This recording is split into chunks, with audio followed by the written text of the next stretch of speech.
justement des identités et à quel point en fait les changements identitaires peuvent être un des chemins en fait qui pourrait vous correspondre pour venir justement changer vos axes de vie, on va dire. Donc je vais attendre que vous puissiez arriver. Et ben voilà, ça y est, nickel, vous êtes déjà là, magnifique, on adore. Alors, c'est toujours la même chose, hein. Les démarrages sont toujours un peu chez moi. Il va falloir que je travaille cette identité d'ailleurs. Il va falloir que je travaille cette identité parce que les démarrages des love, je sais jamais par où le démarrer, tellement que il y a l'idée. Mais il faut rester jusqu'au bout, de toute façon, parce qu'en général, plus je parle et plus ça se met en place et plus ensuite on a tout pigé. Alors, je reviens effectivement, je voudrais vous faire ce love sur les identités. Pourquoi ? Parce que suite à effectivement la reprise, on va dire, ou je sais pas comment le dire, la mise en place d'une nouvelle activité, hein, d'une activité de salle de sport, ok, j'ai expliqué que effectivement j'ai fait des stories pour expliquer que moi je n'utilise jamais, et pour ceux qui me connaissent depuis longtemps, et vous le savez, hein, ni la motivation, ni la volonté, ni on a quoi d'autre, motivation, volonté, ni courage, ni tout ça, ce n'est pas du tout mes codes, d'accord. Donc, et ça qui est intéressant d'ailleurs. Pourquoi c'est intéressant ? Parce que l'idée c'est de pouvoir se dire, mais c'est cool parce qu'en fait il existe différents profils et différents chemins en fait pour nous amener à ce qu'on a envie de vivre, etc. D'accord ? Donc moi je fais partie de ces profils qui en tout cas se reconnaissent pas sur le dépassement de soi, c'est pas mon délire. Le courage, ce n'est pas non plus mon truc, alors vraiment pas du tout. La motivation non plus, et la volonté non plus. Ok ? Donc quand on n'a pas ça, évidemment, hein, et qu'est-ce qu'on peut avoir ? En l'occurrence, chez moi, il y a une identité qui est là, que j'ai découverte, évidemment, parce que c'est ça qui est intéressant, qui est par exemple la créativité. Bah ouais, je suis créative. Alors, pour moi, dans mon esprit, avant, la créativité, c'était genre, tu faisais des puzzles, tu faisais des broderies, puis moi, j'étais pas du tout manuelle. Donc, jamais, et c'est ça qui m'amuse, j'aurais pu m'identifier à être quelqu'un qui avait de la créativité. D'accord ? Mais bon.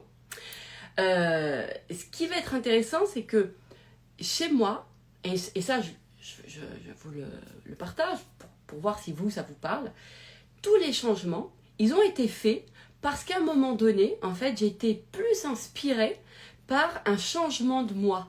Hein ? Tu vois ce que je veux dire ? Un changement de moi. Ah oui, j'essaie de dire, oui, mais non, mais il faut pas se refouler, il faut s'accepter. Mais tu vas accepter quoi, en fait ? Parce qu'on est tellement de versions différentes que je sais plus. Moi, ces discours-là, j'avoue que j'ai un peu de mal parce que comme je me sens un peu plusieurs quand même, donc voilà. Et puis surtout, je ressens chez moi, j'ai toujours ressenti que je pouvais être beaucoup de choses en même temps, en fait, d'accord ? Donc l'identité était quand même assez forte, c'est-à-dire la présence d'un je suis, d'accord ? Après, peu importe le je suis que nous pouvons être, d'accord ? Mais en tout cas, la présence du je suis, ça chez moi, c'était assez présent, d'accord ? Donc l'identité, elle a été présente. Et c'est vrai que, alors évidemment, aujourd'hui, j'ai beaucoup de conscience sur les choses et que je peux avec rétrospectivement, pouvoir poser des mots dessus. Mais à l'époque, depuis toute jeune, j'avais absolument pas conscientisé que c'était mon process, d'accord ? Mais moi, mon process, c'est les changements d'identité, ok ? C'est-à-dire que c'est vraiment de pouvoir, en fait, utiliser un je suis pour aller m'amener dans une voie.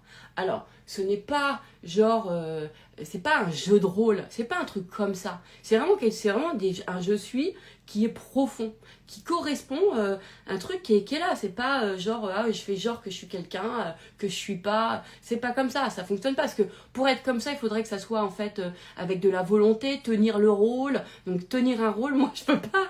Il faudrait de la volonté. Donc je n'en ai pas et je n'ai pas de motivation. D'accord ?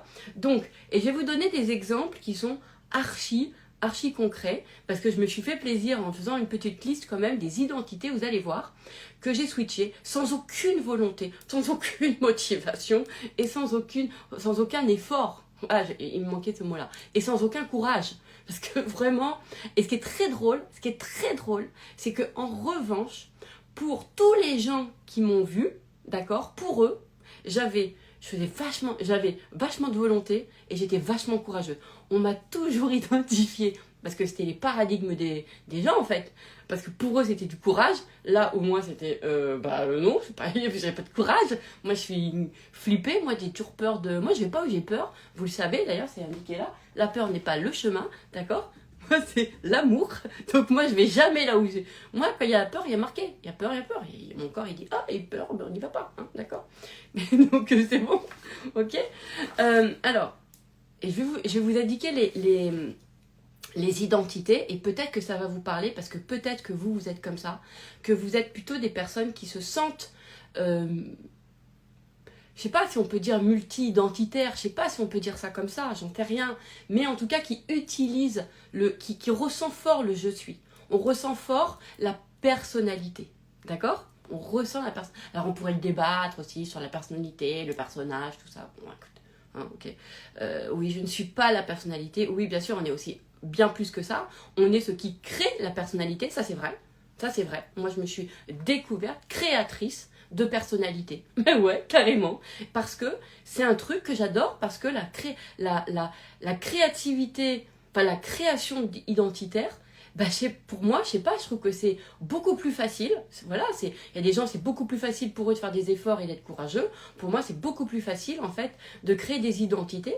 Voilà, qui vont évidemment être profondes, qui sont pas du fake, hein, qui sont vraiment, voilà, mais qui me permettent, à partir des identités, de pouvoir, en fait, déclencher tout un mode de vie et déclencher, en fait, toute une ligne de vie qui va avec ça. D'accord? Parce que il y a tout en fait, il y a tout le lifestyle qui peut aller aussi avec ça, ok? Et moi, dans ma vie, j'ai changé beaucoup d'identité, beaucoup de lifestyle. J'ai eu beaucoup d'époques, comme on dit, beaucoup de périodes. Voilà, j'ai eu beaucoup de périodes. Je vois pas la vie comme un cycle, hein, je le vois pas comme ça. Mais j'ai eu des périodes. Et quand je dis période, c'est parce que ça va avec des identités aussi. Et moi, je pense que je suis plus dans l'exploration de la création identitaire, et ça me fait kiffer, d'accord, qu'autre chose. Voilà. C'est mon chemin. Et donc, j'ai toujours utilisé ça pour pouvoir m'amener à des choses. Alors, je vais vous donner des exemples. Alors, évidemment, hein, encore une fois, à l'époque, j'étais pas consciente. Là, aujourd'hui, je peux vous faire un live de ça parce que j'ai de la conscience dessus, parce que j'ai compris mon process depuis un petit moment déjà, mon mode d'emploi. C'est très important de comprendre ces modes d'emploi. D'accord? Donc, c'est pour ça d'ailleurs, quand je parle, souvent, je dis, moi, ça me parle pas. Ça me parle pas. Vous savez ce mot-là? Ouais, ça me parle. Tiens, ça. Vous voyez, parce que est-ce que ça résonne en moi, mais dans mon identité. Parce que dès que c'est identitaire, j'ai plus rien à faire comme effort. J'ai rien à forcer. En fait, j'ai rien à forcer puisque c'est l'identité qui est à l'intérieur qui va faire tout le job. Vous voyez l'idée? Alors, je vous donne un exemple.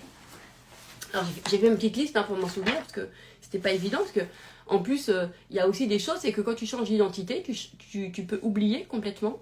Ça m'est arrivé plein de fois d'oublier. Ah bah oui, c'est vrai, j'ai été comme ça. Et des fois, genre, j'ai été comme ça pendant, je sais pas, 3-4 ans. Et t'as oublié toute cette période-là.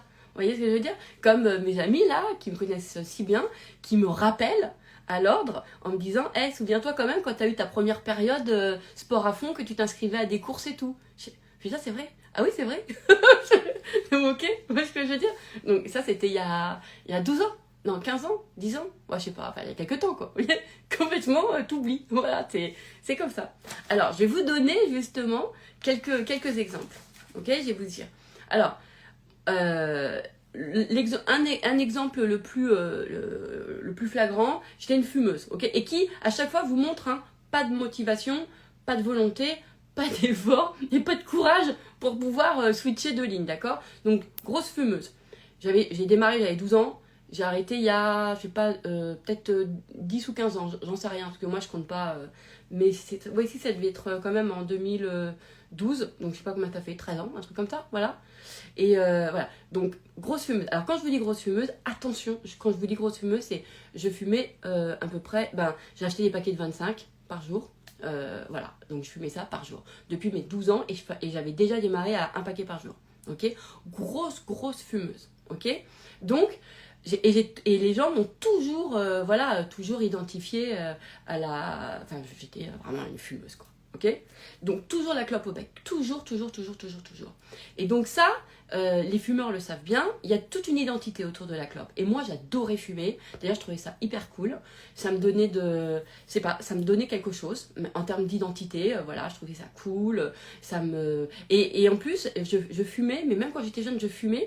Et à l'époque, personne ne fumait. J'avais 12 ans. Moi, les premiers gens de mon âge qui fumaient, je les ai vus, c'était en seconde. Alors que moi, j'étais en 5e quand je suis partie à Londres.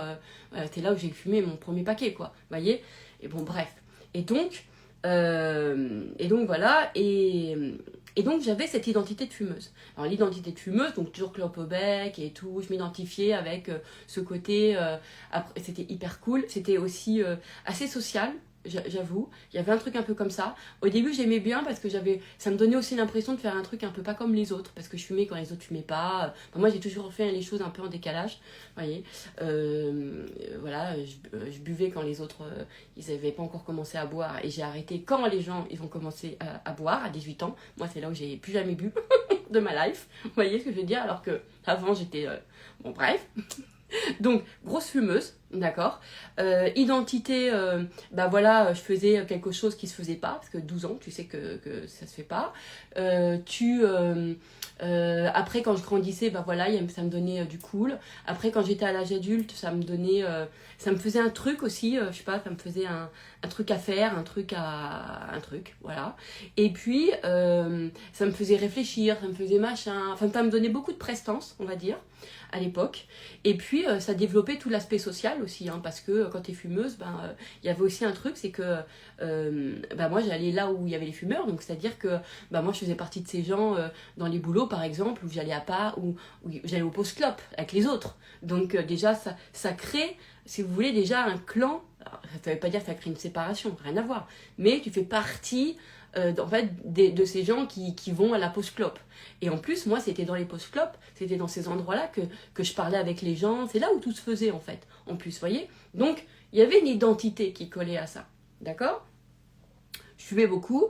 Et les seuls moments où j'ai arrêté de fumer, qui était surnaturel, c'était quand j'ai eu mes enfants, où là, en fait, du jour au lendemain, je n'ai jamais fumé en tant que quand j'étais enceinte. Jamais. En plus, j'ai allaité et tout après, et je n'ai jamais fumé. Jamais. C'est un truc un peu surnaturel, mais bon, voilà, bref. Ça, c'est une autre identité que je vais vous parler après. Et un jour, j'ai commencé quand même à vouloir arrêter de fumer. Déjà parce que ça me coûtait cher, parce que je trouvais que ma peau, elle était moyen, parce que ça commençait à... Enfin, il y avait des trucs, voilà. Mais j'adorais ça. Et puis, ça faisait tellement longtemps. Je m'étais construit toute ma vie d'adolescence, d'adulte, de femme, en tant que fumeuse. Donc, je ne connaissais rien de moi en tant que non-fumeuse. Je ne connaissais absolument rien de moi. Ce que j'ai fait, mais je commençais à avoir vraiment envie d'arrêter de fumer. Mais j'adorais ça. Comment tu fais? Et donc, j'ai commencé à... je me souviens très très bien, j'ai commencé à m'imaginer c'était quoi une non-fumeuse. C'était quoi de pas fumer. Alors, en plus, moi je connaissais beaucoup de gens qui fumaient pas. Donc voilà, et puis je connaissais aussi beaucoup de gens qui fumaient. Bon, voilà. Mais du coup, je regardais beaucoup les gens qui fumaient pas. Je regardais beaucoup comment ils étaient, tout ça. Et ça me faisait un truc de plus en plus de... ah ouais, j'avais l'impression qu'ils étaient libres. Je vous jure, que je me disais, comment ils font pour résister? Tout le temps, je me disais, comment ils font pour résister? Ouais, c'est comme les gens qui passent devant la boulangerie et qui ne s'arrêtent pas, quoi. Tu vois, j'étais fascinée par les gens qui n'avaient pas de dépendance, en fait. Je me disais, mais, ah ouais, comment ils font là? Ah ouais, ils s'en foutent et tout. D'accord. Toi, ça me faisait un truc. Et j'ai commencé à me visualiser dans les moments où je ne fumais pas. C'est-à-dire que, donc, il y avait peut-être, je sais pas, 1 heure, quoi. Tu vois? Et je me disais, ah ouais, tu vois, regarde, dans cette heure-là, tu fumes pas. Ok, donc là, tiens, je fume pas. Donc là, je suis non-fumeuse, là. Et donc, j'ai commencé, dans ma tête, à m'identifier à ces moments où je n'avais pas la clope au bec. Et je me disais, ah, tu vois, tu sais ne pas fumer, puisque là, entre 2 heures, tu fumes pas. Donc, vous voyez? Et mon cerveau, et j'étais pas du tout... j'étais pas du tout éveillée comme aujourd'hui. Enfin, il y avait rien de, je pensais pas au système de pensée. J'étais pas du tout, j'étais pas là-dessus, hein, pas du tout, hein, d'accord. Donc j'ai commencé à faire ça. Et à un moment donné, et j'ai commencé de plus en plus à juste penser à ça, à juste penser à tous ces moments où je fumais pas. En fait, mais entre deux heures, hein. et je sais pas, je commençais à avoir un amour pour les gens qui avaient pas de dépendance. Je trouvais qu'ils étaient à l'époque, c'était mon terme, je trouvais qu'ils étaient forts, quoi. Ils étaient libres. Je chantais ça. Je chantais qu'ils avaient ce truc de savoir dire non, de savoir dire non. Et c'est vrai que moi, je fais partie de ces gens qui, un non, le pouvoir du dire non a été beaucoup plus fort chez moi, beaucoup plus salvateur, on va dire, que le oui. En fait, voilà. Après, chacun son truc, hein. Je sais que tout le monde, voilà, chacun son registre. Bref. Et j'ai commencé à réfléchir à ça. Et puis après, l'hypnose est venue dans mon esprit. Je voulais faire de l'hypnose, etc. Parce que j'avais entendu dire que ça pouvait être bien. Mais comme je pensais que comme en fait je me disais que j'avais aucune volonté, parce que je m'étais déjà identifiée comme étant aucune volonté, j'avais essayé d'arrêter de fumer, j'avais jamais, je réussissais pas, hein, impossible, je n'y arrivais pas. Donc je me disais, ouais, avec l'hypnose, je vais pas payer un truc et que finalement ça va pas marcher, c'est sûr ça va pas marcher, laisse tomber et tout. Puis j'avais pas envie j'avais pas la volonté pour arrêter de fumer, de toute façon, bref. Et puis, mais j'avais quand même l'idée de l'hypnose, étrangement. Et je sais pas, quelques mois après, je vais voir, en fait, tout simplement, je vais chez ma gynéco. Et là, je sais pas pourquoi, c'était à l'hôpital, et elle me fait un test de goudron, un truc comme ça. Elle m'avait jamais fait ça, je sais pas pourquoi. Et donc, il faut aller souffler dans le truc. C'était pour un renouvellement de pilule. Enfin bon, bref, je vous passe les détails. Et c'est là où elle me dit, mais est-ce que vous êtes fumeuse? Je lui dis, bah ouais. Elle me dit, ah, parce qu'avec la pilule, des fois, c'est un peu compliqué et tout. Je suis, ah ouais. Je lui dis, et elle me dit, je lui dis, ouais, mais moi, j'aimerais bien arrêter, mais j'arrive pas. Elle me dit, bah si vous voulez, moi, je peux vous aider parce que je suis formée à l'hypnose. Et si vous voulez, je vous fais une séance d'hypnose. Je dis, quoi? Une séance d'hypnose? Je lui dis, quoi? Vous allez me faire une séance d'hypnose? Elle me dit, ouais, ouais. Je lui dis, mais comment ça, vous êtes formée à ça et tout? Elle me dit, bah oui, je me suis formée à l'hypnose pour accompagner justement aussi mes patients dans l'accouchement, etc. Elle m'explique tout un tas de choses. Et là, je me dis, ah, mais c'est génial! Je lui dis, mais ça tombe très bien. Et elle me dit, bah très bien, vous revenez cet après-midi, puis je vous fais une consultation, voilà, de gynécologie, et puis je vous fais une séance d'hypnose. Oh, je dis, mais c'est top, parce que là, en plus, voilà, pris en charge et tout. Donc, je me dis, il n'y avait pas d'enjeu, quelque part, à payer, et que ça marche pas, que ça fasse appel à la volonté, un truc. Bon, bref, je vous la fais courte. Mais du coup, et je me souviendrai toujours, il était 11h, j'avais rendez-vous à 16h. De 11h à 16h, je fume mes clopes, mais je vous dis même pas comment. Et en même temps, je suis hyper heureuse. Et je me dis, putain, c'est mes dernières clopes et tout. Mais vraiment, je les fumais par deux, c'est pour ça que je fais ça. Avec mes doigts là. Je les fumais par deux. Je vous jure que c'est vrai, ça date de mes enfants. J'étais là, attends, c'est les dernières clopes et tout. Plus jamais j'ai fumé de ma vie. Et tu sais, genre, profiter et tout. Mais ça faisait déjà des mois qu'il y avait le truc. Bon, bref, je vous la fais courte. Elle me fait la séance d'hypnose. Ça a duré 30 minutes. 30 minutes, je n'ai plus jamais fumé de toute ma vie. Voilà, ça fait 13 ans, 14 ans aujourd'hui. J'ai jamais pu même toucher un paquet. C'est-à-dire que quand je suis revenue dans ma voiture après, il y avait... En plus, moi, je suis un peu tordue. Hein, donc après, quand je suis revenue dans ma voiture, je voyais paquet de clopes et je fais oh, vas-y, fais voir si j'ai envie. Fais voir si j'ai envie, tu vois. Et tout d'un coup, il y a un truc en moi qui laisse tomber. C'était de l'ordre d'une absurdité de fumer. Comme si, je sais pas, il y avait un truc d'absurdité complètement total. Bref. Et je n'ai plus jamais fumé. Et la cigarette ne me dérange pas des autres, ça me fait rien, etc. Mais voilà quoi. Et je n'ai plus ça. Et donc, changement complètement identitaire. Mais sans effort. On est d'accord. Sans absolument aucun effort. Et en plus, en ayant fumé à fond juste avant. Hein, je sors vraiment par deux et tout. Bref. Et donc, voilà. Donc, j'étais devenue une non-fumeuse. Voilà. Donc, et là, c'est tout ça, c'est quand t'es non-fumeuse, du coup, j'allais plus au post-clope. Alors si, je continue à y aller quand même. je continue à y aller quand même. Ouais, je continuais d'y aller. Mais je sentais que je savais pas quoi faire. J'y vais ou j'y vais pas Et en fait, ça me faisait rien du tout que les autres fumaient. Mais ça me faisait faire quand même les pauses. Ça me faisait tout ça, voilà. Donc j'avais quand même un petit peu. Mais après, finalement, avec le temps, j'y allais plus. Donc il y avait aussi tout un tas d'habitudes en fait que je n'allais plus avoir. Et ça, c'était vraiment génial. C'était vraiment canon. Donc ça a été un gros changement identitaire et en plus d'être passé en fait de ça à non-fumeuse, c'était cool. Voilà. Et donc c'était vraiment l'identité de chanter en moi que j'avais, je faisais partie de ces gens qui savaient dire non, quoi. Non. Je trouvais que ça faisait... Là aussi, je trouvais que ça faisait cool non, je suis non-fumeuse. Je trouvais que c'était cool d'être non-fumeuse, du coup. Tu vois, toujours ce truc-là. Donc cette identité du cool aussi, peut-être. Mais il y avait quelque chose d'autre. Mais c'était une autre identité du cool. C'était genre t'es libre en fait d'une dépendance, puis je sais pas, il y avait un truc. C'était très intérieur, ok. Donc il y avait ça. Un autre exemple d'identité qui m'a beaucoup chez moi, qui a été énorme aussi, c'était que quand j'étais ado, enfant et jeune adulte, j'ai eu mon premier enfant à 25 ans, mon premier fils à 25 ans, j'étais une énorme dormeuse. C'est-à-dire que je m'identifiais comme... Moi, je m'appelais la marmotte. D'accord? C'était mon identité, la marmotte. Moi, je disais toujours dans les mois, si j'ai pas mes 12 heures, il fallait que je dorme tout le temps.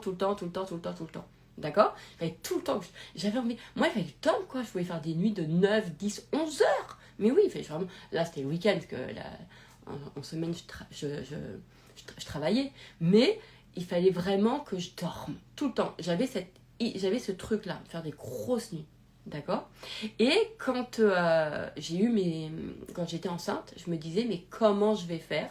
Je pourrais jamais me réveiller la nuit. Si mes enfants pleurent, je pourrais jamais. Je suis une marmotte, c'est pas possible. Je pourrais jamais, en fait. Je pourrais jamais les entendre. C'est impossible, quoi. Comment je vais faire? J'avais hyper peur de ça, en fait. Parce que moi, si je dors et qu'il y a le feu, je dors, quoi. Hein. Enfin, vraiment, et puis en plus, je ne porte pas qu'on me réveille et tout, bref. Mais c'était quelque chose qui venait beaucoup dans ma tête.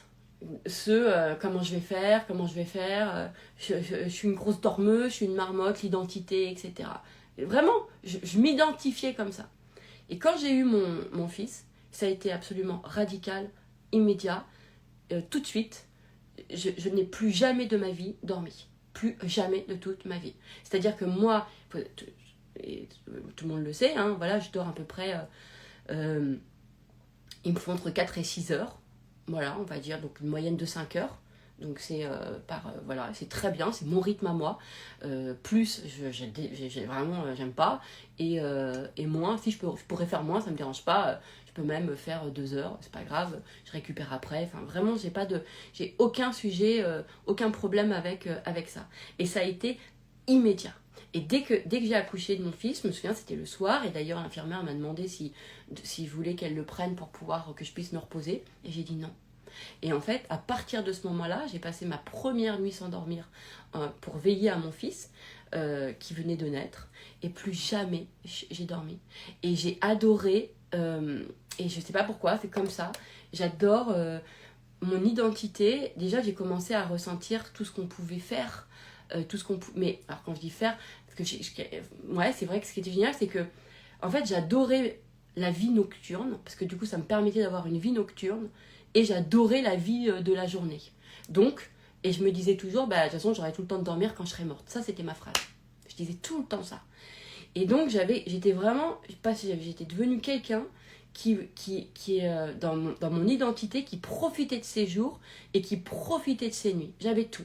Mais vraiment, et même quand ils ont grandi et tout, après, moi je me souviens quand ils allaient se coucher à 21h quand ils étaient petits, moi après, je me couchais pas avant des fois 4 du mat. Et je me levais après le lendemain à 6h, j'allais bosser, et vraiment, j'ai jamais eu de problème avec ça. Et d'ailleurs, ça me faisait même un sentiment quand je me réveillais, que j'étais un petit peu fatiguée, j'avais un sentiment de, ah ouais, j'avais profité de la vie. En fait, j'adorais ce sentiment-là. Comme vous savez, quand vous avez peu dormi parce que vous avez passé la nuit dans les bras d'un amoureux, ou vous avez passé une soirée ou une nuit géniale et merveilleuse. Vous savez, ce matin, quand vous vous réveillez, là, un petit peu la tête dans les choux, là, mais parce que vous avez vécu, en fait, cette nuit. Et ben moi, j'adorais ça, ça faisait partie de mon identité. Donc, ça rentrait dans une identité très plaisir de la vie.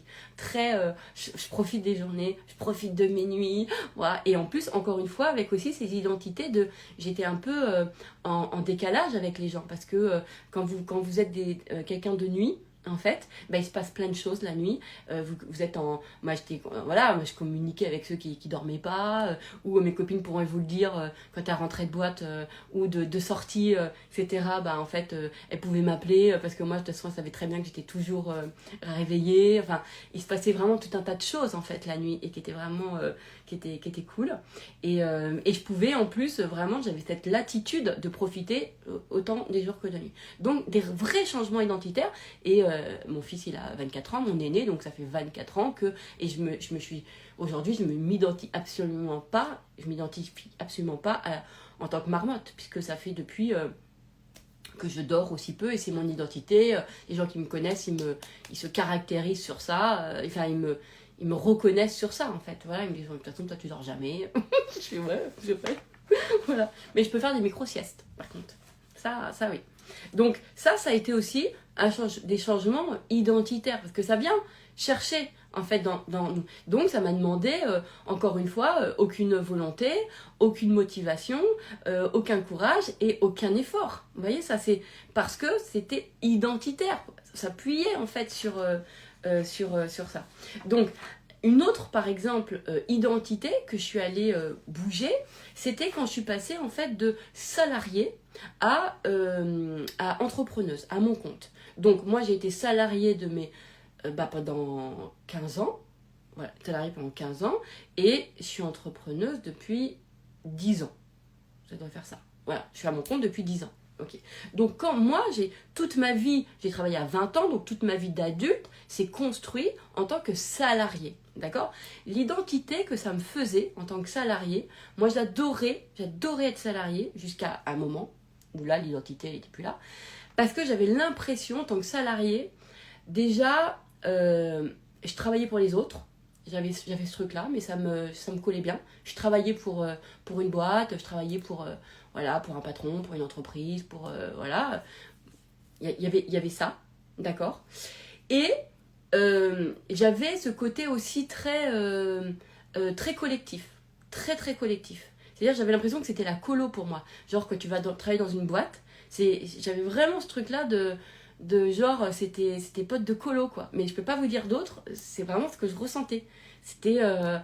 donc, j'ai toujours, du coup, créé des ambiances ou des ambiances équipes, quoi. Et en même temps, j'ai toujours eu des postes que je me suis créé moi-même, donc j'ai toujours eu des postes qui étaient uniques, qui étaient singuliers, qui me correspondaient, qui étaient incomparables parce que c'était de la création pure. Donc j'avais ce côté quand même un peu à part, vous voyez ce que je veux dire, mais comme faisant partie quand même du groupe, et puis voilà, et puis salarié, j'adorais ce côté, je sais pas, ensemble, collectif, tu fais partie de la boîte et tout, j'adorais moi, et j'adorais en plus ouais, je travaille dans telle boîte, tu vois, bref, c'était comme ça. Et puis après, évidemment, changement identitaire, il y a eu un truc, et ça, le changement identitaire est apparu quand j'ai commencé à faire du développement personnel. Parce que le développement personnel a commencé à m'amener à penser par moi, en fait. C'est-à-dire que j'avais aucune conscience de mes pensées, j'avais aucune conscience d'un je suis, j'avais aucune conscience de... Je sais pas, il y avait quelque chose il y avait un truc, il s'est passé quelque chose avec le développement personnel, et tout d'un coup, il y a eu un truc qui s'est passé, et je me suis tout d'un coup plus ressentie dans ces envies de travailler pour quelqu'un.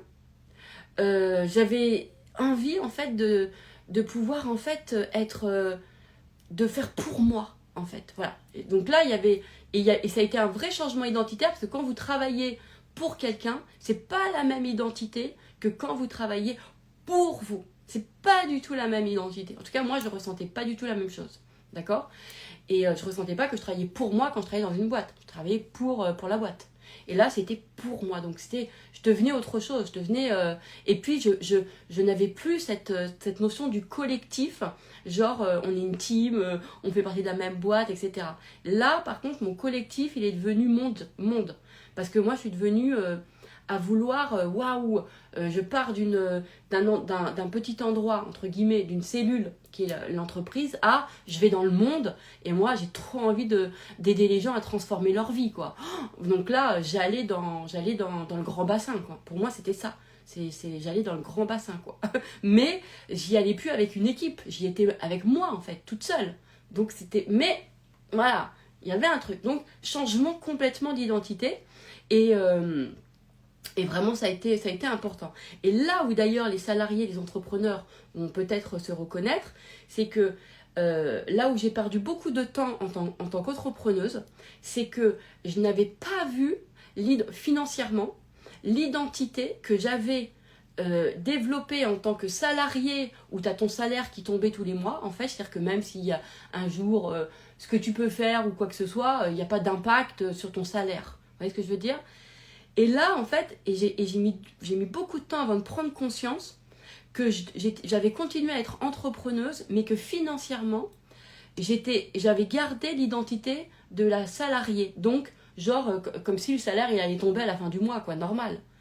Et ça, par contre, parce que j'avais jamais développé cette partie. Moi, le salaire, il tombe, donc tu vas pas t'as pas la conscience financière d'aller à l'époque, je disais, d'aller chercher ton argent, quoi. C'était pas du tout ça. Tu avais été le chercher une fois quand tu avais été recruté, et puis après, il y avait des augmentations, mais bon, voilà, quoi. Et ça c'est un truc qui m'a fait perdre beaucoup de temps, beaucoup d'argent, parce que je suis restée pendant longtemps entrepreneuse, mais avec une mentalité de salarié, quoi. Donc, laisse tomber, alors que tu n'avais pas de patron, j'avais plus... Et ça, il a fallu que je change d'identité à un moment donné, et que je reprenne attends, ah ouais, je suis toute seule là, dans le sens où, ah ouais, je suis libre. Alors, non, c'était pas ça, mon identité, c'était, ah ouais, là, c'est moi qui va prendre toutes les décisions. Alors, j'ai toujours eu des postes de cadre, donc je me sentais libre quand même, vous voyez, autonome. Mais là, c'était un niveau d'autonomie qui était rien à voir, qui était sur tous les domaines, sur tous les sujets. C'est-à-dire que c'était moi qui décidais d'absolument tout, partout. Alors qu'en tant que cadre, j'avais l'impression d'être autonome et de décider, mais que dans mon spectre à moi, d'accord ? Donc là, tout d'un coup, waouh, l'identité, elle était pas du tout la même, en fait. Donc, c'est vraiment quelque chose qu'il a fallu que je développe, mais pareil, en me ressentant dans mon identité, voilà, en tant que être. Et ça n'a jamais été en tant que faire. Jamais. Je n'ai pas le faire. Voilà. En fait, à partir du moment où j'ai l'être, après le reste suit. Donc, ça a été comme ça. Après, vous savez, j'ai voulu être coach.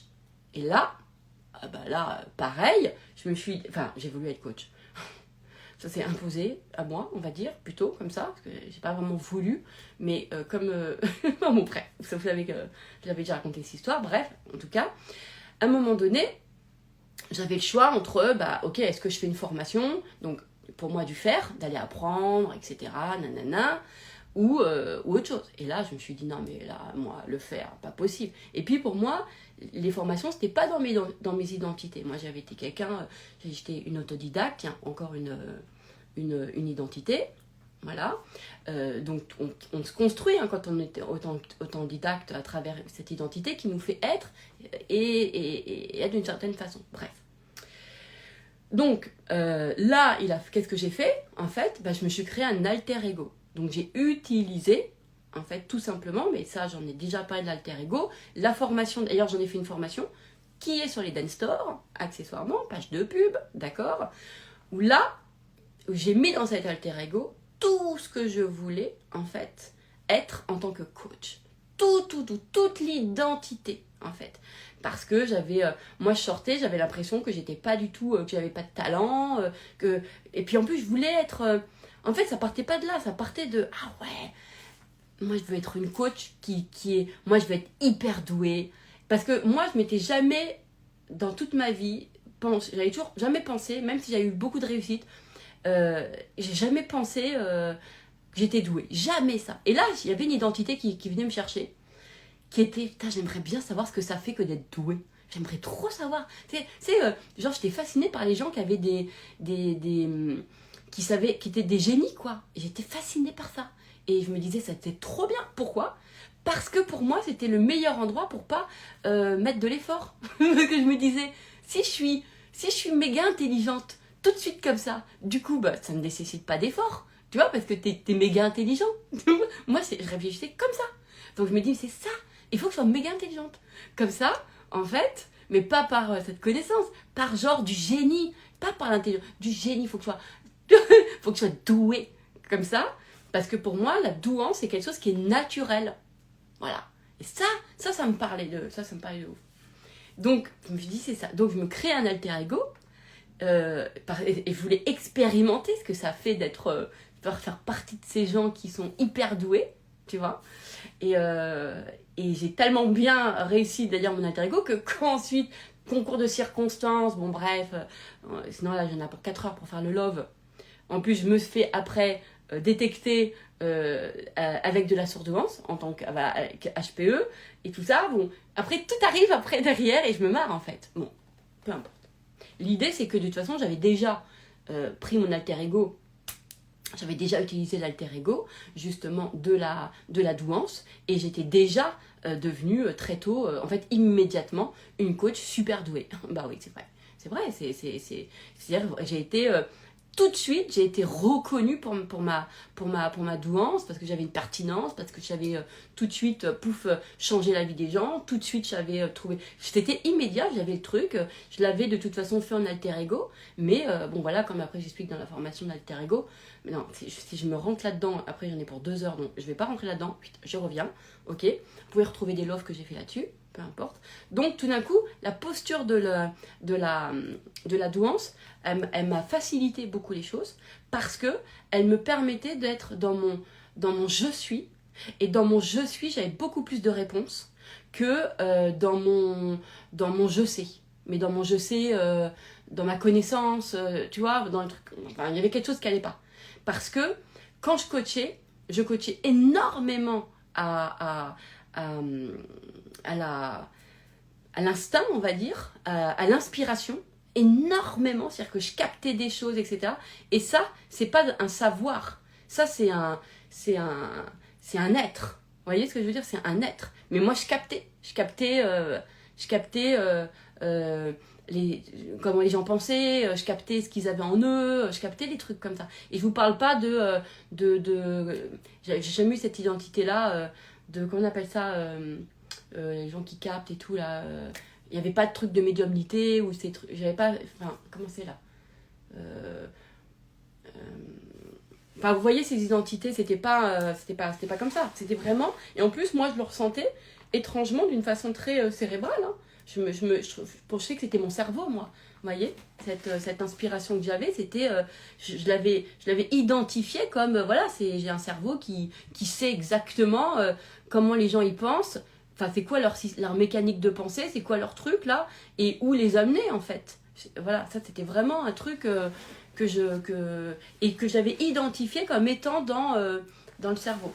Mais après, évidemment, j'ai compris que c'était pas dans le cerveau. Mais bon, bref, c'était dans l'identité. Donc ça a été un truc, un point hyper important parce que à partir du moment où j'ai pris cette identité en fait que j'adorais de génie en fait, de douance. Parce que par amour, parce que je trouvais ça génial, ben cette identité, elle s'est révélée en fait à moi. Alors, de la poule ou l'œuf, j'en sais rien. Est-ce que j'étais déjà comme ça et en fait, quand j'ai eu cette idée d'être ça, c'est parce qu'en fait, ça a révélé ce que j'étais déjà et tout. Ou c'est moi qui ai créé cette identité-là. Je m'en tape de savoir l'ordre des choses. De toute façon, ça change tout le temps. Puisque à partir du moment où... Enfin, toutes les vérités sont justes aussi. Hein, donc, chacun voit comme il veut par rapport à son paradigme. De toute façon, je m'en fous, moi, du pourquoi. Et d'où viennent les choses. L'important, c'est là. Voilà. Et ça a été une identité qui m'a beaucoup plus permis de pouvoir avancer, de pouvoir développer, de pouvoir voir beaucoup plus de choses. Et c'était pas quelque chose qui était fake, hein, c'est quelque chose qui était... de toute façon, j'avais des clients, voilà, c'était vraiment factuel, c'était là, ils avaient des résultats. Après, moi, j'étais pas sur les réseaux, donc je travaillais qu'au bouche à oreille, hein, donc c'était... T'as un résultat avec quelqu'un, qui a un résultat qui est tellement extraordinaire, qui t'amène quelqu'un, qui te ramène quelqu'un, et ça a été comme ça, en fait. Vous voyez ? Et donc ça a été quelque chose qui est important. Et après, il y a une autre identité que d'ailleurs Nathalie Lefebvre, elle a peaufiné, parce que la première fois qu'elle me fait une interview, elle me nomme Fée des temps modernes. Et là, je sens en moi que cette identité-là, je l'aime bien. Je l'aime bien parce qu'il y a un côté un peu... une fée temps moderne, un peu, ça c'est quelqu'un qui arrive comme ça dans ta vie, là, ça sort de nulle part, tu sais même pas d'où elle arrive, et tout d'un coup, elle te fait du bien, elle réalise ton rêve, et j'aimais bien ce truc-là. J'aimais bien cette identité-là, du coup je l'ai gardée, parce que j'aimais bien cette identité d'arriver comme ça, un peu comme une providence dans la vie des gens, et de pouvoir être là à un moment donné, de pouvoir leur créer tout d'un coup une ouverture, tout d'un coup quelque chose dans leur vie, et de changer, de faire partie en plus de leur histoire, puisque quand tu changes la vie de quelqu'un, tu fais partie de ton histoire, hein, à vie, t'es dans son cœur, hein, ça c'est clair. Et c'est des espaces que moi je voulais faire, hein, je voulais habiter l'espace du cœur, de toute façon, et parce que je savais que c'était ma place en fait, voilà, dans le cœur. Et voilà, et ça c'était, et là ça c'est venu encore plus peaufiner le personnage aussi. Et j'adorais, voilà. Et donc, c'est venu mettre encore plus de contenu et de contenance, donc toujours à cette identité être. Voilà. Et d'ailleurs, au point que mes clients, alors que je leur ai jamais dit je suis une fée, d'accord, mais en fait, mais après à la radio, ils m'entendaient, puisque à chaque fois qu'on me présentait, on me disait c'est la fée des temps modernes, ils mettaient dans leur répertoire à l'affiche fée. Et aujourd'hui encore, les gens me disent t'es ma fée. Et ça me fait rire, parce que c'est une identité. Et ça, parce qu'elle dit beaucoup de choses, cette identité-là. Et du coup, on se développe à partir de là. D'accord ? Alors que moi, je m'étais toujours ressentie, avant, j'étais dans des identités de personnes, quoi. Tu vois, t'es personne, t'es pas quelque chose dans la vie des gens. Moi, je ressentais pas que j'étais quelque chose. Et tout d'un coup, hop, un changement d'identité. Tac, tac, tac, t'es quelque chose dans la vie des gens. T'es un truc, t'es un concept, t'es une fée. Voilà, une fée étant moderne, t'es là, à un instant T dans leur vie. Et puis, ça, c'était beaucoup plus... voilà, ça c'était cool. Après, la même chose, en termes d'identité, il y a quelque chose c'est vrai, qui m'a aussi beaucoup... donc ça, c'était à l'époque où j'étais salariée. D'accord, qui a beaucoup changé en termes d'identité, c'est que je suis passée, comme j'avais quitté l'école j'ai bac-1, j'étais une autodidacte, d'accord. Donc j'étais passée de autodidacte, ça c'est une identité quand tu es autodidacte, hein, ceux qui le savent, hein, tu as l'impression que tu dois travailler beaucoup plus que les autres pour faire tes preuves, parce que justement tu as du retard, parce que t'as pas fait d'école, parce que etc. Donc ça c'était au début, hein, c'était pas maintenant, rien à voir avec aujourd'hui. C'était à l'époque où j'étais salariée, quand j'étais jeune. Enfin, je suis toujours jeune, mais quand j'étais plus jeune, on va dire. Et donc, autodidacte, t'as l'impression que les gens, ils vont tous voir tes lacunes, les endroits que ça va pas. Enfin, vraiment. Et je passais beaucoup de temps à essayer de... Et c'est pour ça que j'ai toujours créé un peu mes métiers, parce que aussi, c'était une façon de jamais pouvoir être comparée, parce que au fond de moi, j'avais l'impression que j'avais des lacunes et que ça allait se voir, etc. Et que c'était pas... bon, j'avais un peu ce truc-là, quoi. Pensant que, comme j'avais pas été à l'école, bref. Alors qu'en fait, ça m'a jamais vraiment dérangée, mais j'avais quand même cette identité un peu et puis même cette identité un peu de teubée aussi, hein. Moi, je me disais ça, hein, parce que, voilà, j'ai pas été à l'école, bref. Et un jour... donc j'étais toujours en tant que salariée, et ma carrière s'est construite, c'est moi qui ai créé après mon job, d'accord, j'ai créé ce que je voulais, etc., j'ai créé mon truc, et j'ai vraiment bien réussi dans mon secteur, avec une création typique Madine Eden, hein, d'accord. Voilà. Et un jour je découvre que une de mes idées, en fait, on m'annonce qu'une de mes idées est sélectionnée pour un prix. Voilà, c'était le prix de l'innovation dans mon secteur à l'époque. Et donc, j'apprends ça. Et là, il y a eu un truc qui s'est passé dans ma tête en termes d'identité. C'est-à-dire que moi, ça faisait déjà peut-être des années, hein, je sais pas si c'était 10 ans, mais ça pas longtemps. J'avais cette posture d'autodidacte. En plus, j'avais intégré un siège social, donc avec que des gens qui avaient fait des études, qui sortaient de la promotion, tel truc de telle école, etc. Voilà. Donc, mais moi, j'ai toujours eu des gens qui avaient misé sur moi. Donc, la directrice générale, elle avait kiffé mon profil et du coup, j'avais été mise là. Bon, bref, peu importe, c'est pas le sujet. Mais j'étais ce truc, cette autodidacte, d'accord. Et tout d'un coup, j'apprenais que j'allais donc avec un CV où il y avait rien du tout. J'avais un CV, rien. Et tout d'un coup, j'étais sélectionnée pour un prix. Et ben là, changement d'identité. Et vraiment, hein, parce que tout d'un coup, je me dis, ah ouais, ça, je vais avoir un prix. Et j'ai passé un mois, il y a eu un mois entre le moment où j'ai su que j'étais nominée et le moment où j'ai le prix. Et pendant un mois, alors que moi j'ai vraiment le truc d'autodidacte, des lacunes, même si je réussissais dans mes projets, etc., j'avais eu des trucs, mais t'as toujours au fond de toi. Et là, je passe un mois à rigoler et j'avais une bombe de Vitel, de brumisateur. Et à chaque fois que j'arrivais au bureau, en fait, dans un open space en plus, je prenais ma bombe, comme ça, et je faisais genre que c'était le prix. Et pendant un mois, tous les jours, je faisais chez tout le monde en disant « Alors, je voudrais remercier mon père, ma mère, nanana. » Et je rigolais comme ça, et je me prenais au jeu de la fille qui a le prix. Et voilà. Et en fait, j'ai fait ça pendant un mois. Et à l'époque, j'avais aucune conscience de ce que je faisais. Aujourd'hui, je comprends ce que j'ai fait. Et pendant un mois, j'ai pu investir ce que ça faisait que d'avoir un prix, en fait. Et c'est là où je pigeais que c'était un truc à l'intérieur de moi, que ça changeait mon identité. Genre, t'as un prix, quoi.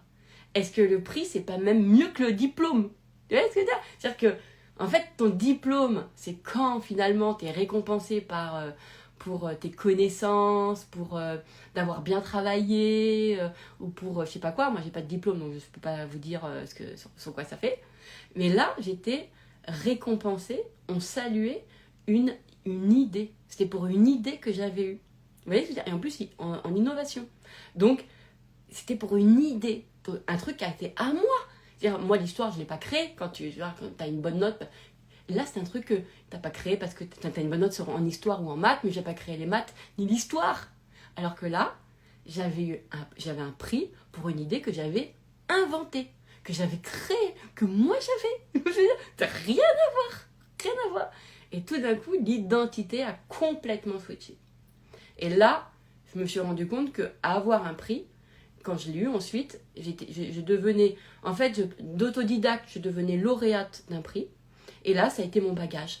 Donc là, je me sentais avec un bagage. Et plus jamais, j'ai ressenti que j'étais autodidacte. Plus jamais. Jamais. L'identité, c'était justement, j'avais été lauréate d'un prix. Donc je faisais partie de ces gens qui avaient amené, en fait, de l'innovation dans son secteur. Donc il y avait quelque chose qui avait été, et en plus, ça avait été reconnu et tout. Donc il y avait quelque chose qui avait changé en moi, complètement, en identité. Et ça, c'était un truc. Mais derrière ça, en plus, derrière cet endroit-là, c'est venir chercher une autre identité, puisque en fait je venais de découvrir le développement personnel et que j'avais décidé de me faire une liste de vœux, en fait, et de me donner un an pour réaliser la liste de vœux.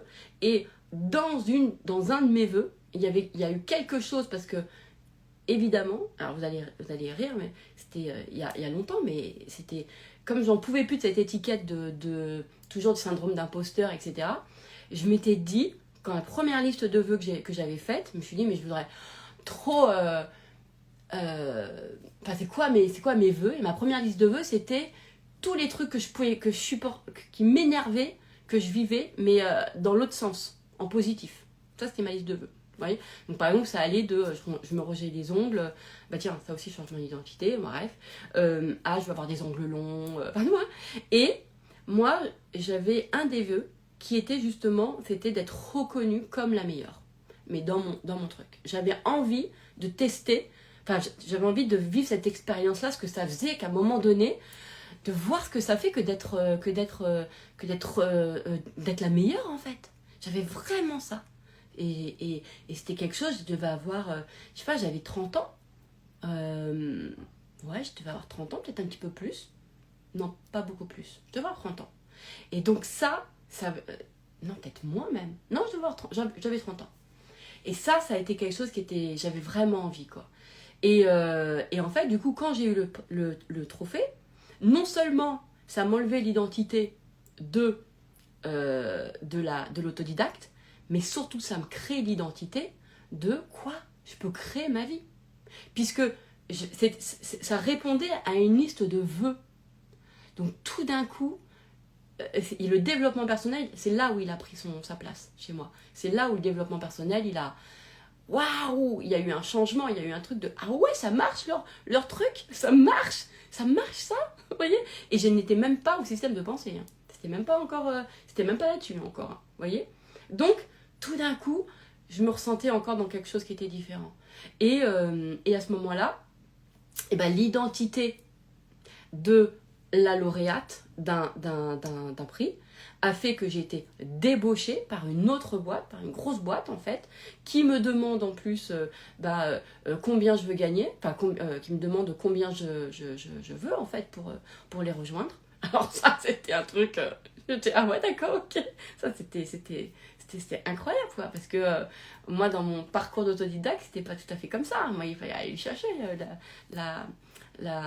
l'augmentation. Et là il y avait un truc différent quoi. Donc tout d'un coup j'étais passée de ça à même sachante. On venait me chercher pour mon savoir et pour mon expérience en fait. Incroyable.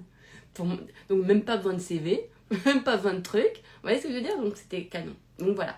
Puis finalement je me suis rendu compte que ça m'allait pas, parce que le développement personnel venait trop me chercher, et c'est là où j'ai eu vraiment envie de monter mon activité, et que j'ai changé tout, c'est-à-dire qu'il a fallu que je change d'identité. Donc j'ai créé un alter ego, parce qu'il fallait aussi que tout ce qui s'était passé dans mon ancienne carrière, que je mette ça aussi de côté, parce que c'était quand même, ça a été des années d'imprégnation, donc il fallait que je change complètement d'identité, parce que sinon je pouvais pas passer à complètement autre chose, que là j'avais vraiment l'impression de passer à complètement autre chose. Vous voyez ce que je veux dire? Mais je le suis passée dans cette identité, encore une fois, de waouh, je peux créer par moi-même, attends, ma vie, je peux faire ce que je veux, quoi. Et puis cette identité de je veux maintenant travailler pour moi. Je me disais, je veux travailler pour moi maintenant. Donc c'est pas la même identité que je veux travailler pour un patron. D'accord? Et c'est ça qui a fait, et ça m'a nécessité aucun courage de devenir. Et mes enfants étaient pas très grands en plus, hein. Mais j'ai jamais ressenti cette notion ni d'effort, ni de courage, ni de dépassement. J'ai jamais ressenti que j'ai dû dépasser de peur. Moi, je fais pas quand j'ai peur. Je fais quand je sens que c'est le moment. Voilà. Et des fois, ça prend peut-être des semaines, hein, ok, ou des mois, mais c'est parce que, en fait, ça venait changer En fait, c'était le temps que je changeais d'identité. Aujourd'hui, c'est encore beaucoup plus rapide, puisque j'en ai conscience. À l'époque, j'avais pas conscience. D'accord? Donc voilà, donc ça a été quelque chose qui a été assez... qui a changé beaucoup en termes d'identité, donc de salarié à entrepreneuse. Voilà. Qu'est-ce que j'ai eu d'autre? Alors, ensuite, changement d'identité, parce que je n'avais pas conscience à l'époque, hein, toujours pareil. Hein. C'était une question de pas de non-conscience. Attendez, je regarde, parce qu'il y a eu tellement de changements d'identité encore. Il y a eu cette fois aussi où végétarienne. Voilà, alors ça, moi j'étais une carnivore. C'est-à-dire que je mangeais... moi, si j'avais pas ma viande tous les jours, ça n'allait pas. Et puis peut-être même 2 fois par jour. Hein. Et puis je mangeais du foie, je mangeais vraiment de la viande tous les jours. Puis de la viande rouge, etc. Et pareil, je suis végétarienne depuis... ça doit être pareil à peu près au même temps que j'ai arrêté de fumer. Vous voyez, ça devait être un peu pareil. Donc il y a déjà plus de 10 ans, quelque chose comme ça. Facile, ouais. Ouais, au moins 10 ans. Et ben là, c'est pareil. Moi, je m'étais identifiée avec cette identité de carnivore, ouais, c'est ça. Vraiment, moi c'était moi j'aime la viande, j'aime la bonne barbaque, j'aime le barbecue, j'aime ça. Vraiment, la viande, j'avais passé dans ma journée, ça n'allait pas. Et en fait, alors, est-ce que c'était avec la cigarette, le fait d'avoir arrêté la cigarette avant, ou un truc, le développement personnel qui commençait aussi à rentrer un peu dans ma life, il y a eu quelque chose qui s'est passé, je ne peux pas trop vous dire, mais qui a fait qu'à un moment donné, et ça a été quasiment du jour au lendemain, il y a eu un truc qui s'est développé de non-sens de manger de la viande. Et en plus, je commençais à être dégoûtée de la souffrance animale. C'est-à-dire que j'avais aussi une prise de conscience sur ce qu'on faisait aux animaux. Vous voyez ce que je veux dire? Et ça, il y avait un truc. Et à chaque fois que je mangeais de la viande, j'avais l'impression de sentir l'animal mort en moi, quoi. Donc, à un moment donné, je me suis dit, ça me parle pas du tout, ça me parle plus. Il y a eu un truc qui a switché dans le cerveau. Et du coup, je suis devenue végétarienne. Voilà. Mais ce qui était fou, c'est que à l'époque, les végétariens, ils avaient une image, tu sais, les gens hyper gremés, c'est tout maigre, avec les cheveux pas machin. Enfin, c'était pas, je me reconnaissais pas trop, hein, moi, dans le côté, dans ce côté-là. Bio et tout, alors que moi je continue à manger mes paquets de gâteaux industriels. Enfin, je ne me reconnaissais pas dans l'identité végétarienne, mais il y avait un truc chez eux que j'aimais bien, qui était sur l'identité un peu de l'éthique. Il y avait un truc qui venait me chercher, Et encore une fois, je trouvais que il y avait un petit côté aussi un peu précurseur, un peu avant-gardiste, parce que c'était une espèce d'éveil quand même des choses, quoi. Il y avait un éveil. Donc, ça venait me chercher. Et puis, la souffrance animale, c'était juste pas possible, quoi. De toute façon, c'était... Et donc, je suis devenue, du jour au lendemain, végétarienne. Je n'ai plus jamais mangé de viande. Voilà. Donc ça, c'est un truc... et c'est revenu 10 ans après. Bah, vous vous souvenez, je vous en avais parlé. Quand j'avais fait un jeûne, là, c'était l'année dernière. Où, alors là, pareil, changement d'identité, même chose. Je passe de... moi, je suis quelqu'un qui mange 17 fois par jour, d'accord? J'ai aucune structure alimentaire. Aucune. Il n'y a pas d'hygiène de vie, il n'y a pas d'hygiène alimentaire, comme on dit. Rien du tout. Moi, je mange... D'ailleurs, ce qui m'énervait, parce que quand tu allais dans les restaurants et que tu mangeais sans viande, ou j'allais dans les restaurants végétariens, ça allait pas, parce que moi, ils me donnaient que des brocolis et des choux-fleurs. Et moi, je dis, attends, je mange pas de viande, ça veut pas dire que je mange pas de gras. Donc, donnez-moi des frites, donnez-moi... Puis, je mangeais du poisson, quand même. C'est juste que je mangeais pas de viande. Mais j'avais toujours envie de ça, je me reconnaissais. C'était juste sans viande, quoi, en fait. C'était ça, en fait. Mais c'était pas... Je m'étais pas mis à manger des brocolis. Pas du tout. Ça n'a jamais... cette identité-là, elle n'est pas encore apparue. Hein? Ok. Donc, et donc, après... Même chose, donc aucune hygiène alimentaire, rien de tout ça. Et un jour, je fais du jour au lendemain, alors que je mange 17 fois par jour, mais tous mes paquets de gâteaux, que j'ai absolument aucune identité sur l'hygiène alimentaire. Mais rien, il n'y a rien de moi qui aime maîtriser la bouffe, tout ça, les calories, les tomates, le verre, les jus, rien de ça. Du jour au lendemain, je décide de faire un jeûne. Enfin, non, je ne décide pas. L'expérience s'impose à moi. Et je fais un jeûne de 14 jours. Total. C'est-à-dire que je ne fais que boire une tisane tous les jours. Que de la tisane tous les jours. Et là, c'est surnaturel. Et ça c'est un truc qui n'est pas venu me chercher sur une identité genre sain. Pas du tout. C'est venu me chercher, je crois, sur une identité un peu surnaturelle. Pour tout vous dire. Parce que l'expérience, je l'ai vécue un peu comme ça. Parce que j'ai une identité aussi, j'ai des parties de moi, je sais pas, ma vie, j'ai quand même senti assez souvent des trucs un peu qui me dépassaient. C'est peut-être pour ça que moi, j'ai pas besoin de dépasser mes peurs, parce qu'il y a des choses qui me dépassent plus que moi, j'ai besoin de dépasser des peurs. Mais c'est des choses qui me dépassent dans le côté un peu surnaturel, c'est-à-dire que t'expliques pas, ou je peux l'expliquer qu'après, mais encore, quoi. C'est cette magie-là, vous voyez? Ça, cette magie que je peux toujours ressentir un peu dans ma vie, d'avoir vécu des expériences un peu magiques. Pas ésotériques forcément, je ne parle pas de ça. Des fois, de la magie de trucs, voilà. Et en fait, ça me rejoignait sur cette identité-là. sur le jeûne, en fait. Et c'était marrant parce que quand je le racontais aux gens, tout le monde pensait que j'allais... c'était le... Alors à l'époque, non. À l'époque, c'était très mal vu le jeûne. Maintenant, aujourd'hui, tout le monde en fait. Mais à l'époque, c'était vraiment... je me souviens que j'avais une copine à l'époque quand elle avait su ça, parce que je l'avais écrit sur Facebook. Elle avait déboulé chez moi, elle dit: qu'est-ce que tu fais comme connerie, ça va pas, il faut que tu manges et tout, tu vas mourir. Enfin, elle m'a pas dit que tu vas mourir, mais elle me disait: c'est quoi encore ton truc, tu fais quoi encore?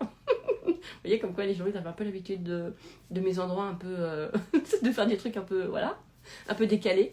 Et c'est vrai que... non, sans aucun accompagnement, rien. 14 jours de jeûne sans accompagnement. Oui, c'est... Et puis surtout, c'est que la petite histoire, mais je l'ai racontée dans Mage, un programme que j'ai fait. Excusez-moi, bah oui, parce que tout ce que j'ai fait, j'en ai fait des programmes. Donc, c'est ça qu'à chaque fois que je vous parle des programmes. En fait, dans le programme Mage Santé, d'ailleurs, un gars, j'étais chez ma soeur, bref, et elle a un copain qui est hyper sportif et tout. Moi, je suis pas sportive, rien. Et qui raconte qu'il fait des jeûnes et tout. Et moi, je dis: oh là là, mais moi, jamais je ferais ça de ma vie, des jeûnes.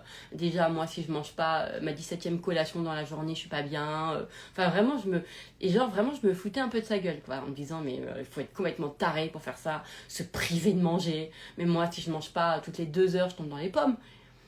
Et un truc surnaturel est arrivé. Mais vraiment, à aucun moment, je me suis dit... Ça, par contre, c'est surnaturel. Parce qu'à aucun moment, je me suis dit: ah, ça me donne envie. Mais jamais personne m'a donné envie de ne pas manger. Jamais de ma vie. Jamais de ma vie.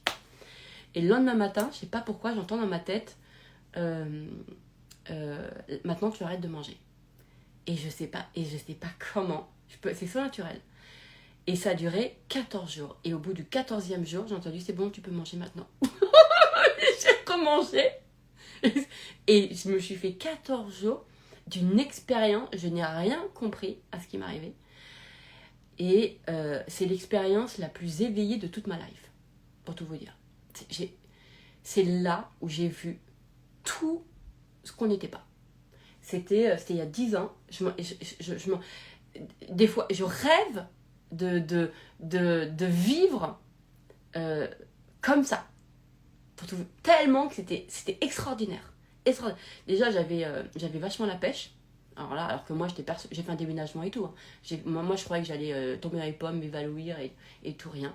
Et j'ai rien mangé pendant 14 jours. En plus, j'avais aucune connaissance. Puis j'avais la veille, j'avais mangé encore mes gâteaux, mes plats, mes machins, sans aucune transition. Hein. Ça a été incroyable. Et là, je dormais, cette fois, au lieu de dormir 4 à 5 heures, enfin, c'était 4 à 6 heures chez moi. Hein. Là, je dormais 3 heures et j'avais la pêche et j'ai adoré ça. J'avais eu un sentiment de putain, mais il se passe quoi? J'étais vraiment, j'étais dans un autre état. J'étais éveillée, j'étais fatiguée de rien. Ma soeur, elle me disait que j'étais hyper douce, hyper posée, mais pas fatiguée, pas à la ramasse, non. J'étais, je sais pas, je crois que j'avais un flot de pensée qui était complètement différent. Vraiment, j'avais pas encore créé Pensée de merde, hein, j'étais pas encore là-dessus. Et après, au bout de 14e jour, j'ai remangé. Mais j'ai inscrit cette expérience-là qui était hallucinante.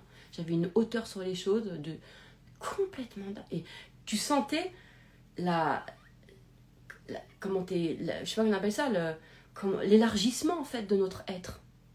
Il y avait quelque chose c'était vraiment un truc quoi. Vraiment, il se passait quelque chose quoi. Je sentais trop étrange. Mais ça m'allait dans l'identité pour moi de la fille qui vit toujours un peu des expériences un peu...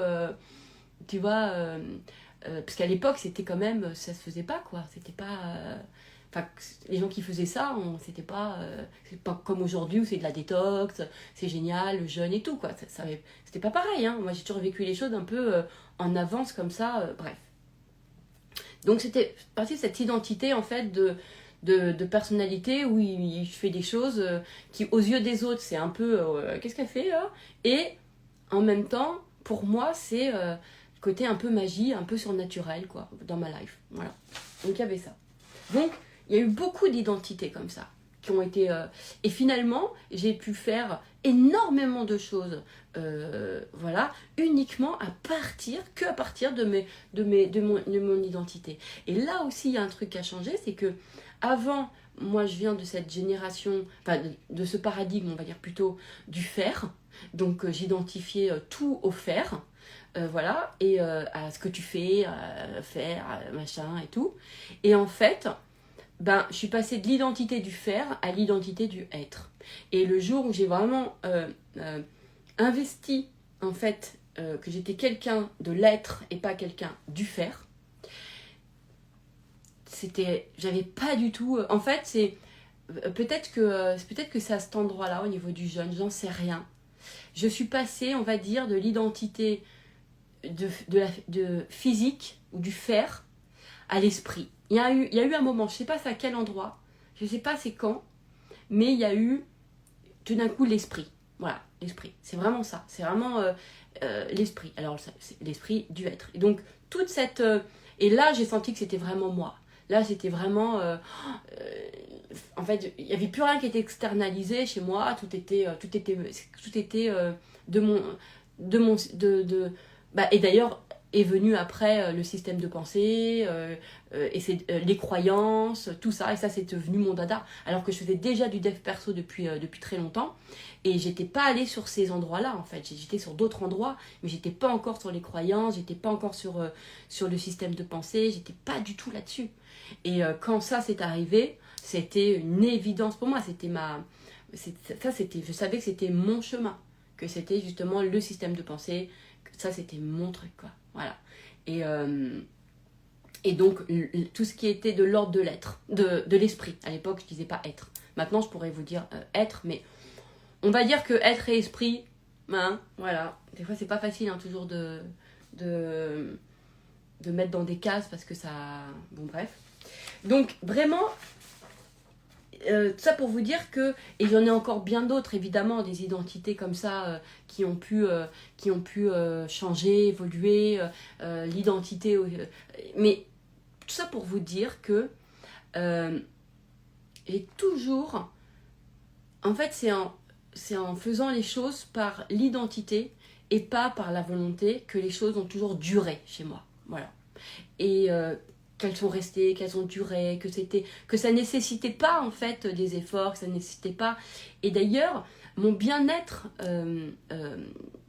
qu'on appelle ça, comme on dit, mental en fait, hein, ma santé mentale, elle a été chez moi quand j'ai commencé à dégager toutes les identités de merde que je me collais. Et c'était ça chez moi. Alors évidemment, qui est relié après à des flux de pensée, tu vois, qui vont avec l'identité. Parce que tu as une identité et tu as un flot de pensée qui va avec cette identité-là. Donc, du coup, en fait, si tu dégages, c'est ce que j'explique dans Pensée de merde, ben, en fait, en dégageant l'identité, tu dégages tout ce qui va avec. Le comportement, le machin, et du coup, tu n'as rien à faire comme effort. Et moi, évidemment, comment je le dégage? Ben, par l'esprit, puisque j'étais déjà devenue une femme d'esprit. Je n'étais pas une femme du fer, j'étais une femme d'esprit. Voilà. Et aujourd'hui, en plus, quand on sait maintenant que c'est la foi, voilà, maintenant je suis devenue, quand tu passes de non-croyante à croyante, si ça c'est pas une identité, vraiment, alors ça, nouvelle identité, pareil. Mais ça par contre, ça a été mon truc un peu, ça c'est encore de l'identité un peu surnaturelle. Toujours, voilà, pareil. Du jour au lendemain, tu te retrouves à être croyante et pratiquante, en plus. En Jésus, aller à l'église tous les jours, à prier, aller à la messe et tout, alors que moi toute ma vie j'avais dit alors là ça ce truc là jamais, alors là ça me parle pas du tout. Donc tu passais d'être ouais, non croyante à croyante, pratiquante, religieuse, spirituelle, ce que vous voulez, mais en tout cas Jésus quoi, tac tac tac. Et pas un Jésus je sais pas, libéré ou démocratique ou je sais pas quoi, genre chacun sa version de Jésus quoi. Non. Un Jésus de l'église, de la messe, de trucs, de je vous salue Marie, ouais. Un truc de la Bible, des évangiles et tout quoi. Vraiment, donc aujourd'hui c'est l'identité de je suis croyante. Voilà, je suis une croyante, je suis une pratiquante et je suis catholique. Voilà, alors là, chrétienne. Voilà. C'est vraiment... Ça, c'est une identité chrétienne. Ça me... Et donc, avec tout ce que ça va avec, en fait. Et donc, c'est vrai que c'est beaucoup plus facile de cette identité-là, ensuite de m'ouvrir à mon univers, en fait, qui est le christianisme. Hein, et voilà, encore une fois, pas besoin de motivation, pas besoin d'objectifs, mais jamais, jamais. En tout cas, c'est pas comme ça. Et pas de volonté. Alors, on peut penser, c'est peut-être pas des objectifs, mais j'ai des intentions. J'ai quand même eu des intentions. Alors, des fois, il y a des identités qui se sont collées à moi sans que je puisse.